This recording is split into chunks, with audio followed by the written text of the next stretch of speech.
विषय नवीन नवीन विषय असतात। यावेळेस विषय आहे आपण पारतंत्र्यात का गेलो, इंग्रजांनी आपल्यावर राज्य का केलं। दोन शब्दात सांगतो, जास्त वेळ नाही गेला। आपण पारतंत्र्यात का गेलो, इंग्रजांनी आपल्यावर राज्य का केलं। इंग्रज म्हणजे कोण कोण आलं होतं?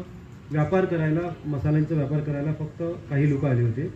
तो देश नव्हता, व्यापारी होते। जसे आपल्याकडे आज व्यापारी आहेत, ॲमेझॉन आहे, फ्लिपकार्ट आहे, गुगल आहे, हे व्यापारी आहेत। तसेच ते व्यापारी आले, त्यांनी बिझनेस केला आणि बिझनेस करता करता एक एक राजा ओढला। म्हणजे आपण पारतंत्र्यात राज्यांमुळे गेलो। जे राज्य होते किंवा त्यांचा एखादा वजीर असेल आणि तो म्हणत असेल की मला राजा बनायचं आहे, मी युद्ध करायला तयार आहे। राजाच्याच विरोधात आपले लोक युद्ध करायचे आणि त्यातूनच ते। आणि त्यांनी मग काय केलं, जेव्हा त्यांना असं वाटलं की भारतात खूप सारा आहे, धन आहे, इथला मसाला तिकडे दिल्यावर तो खूप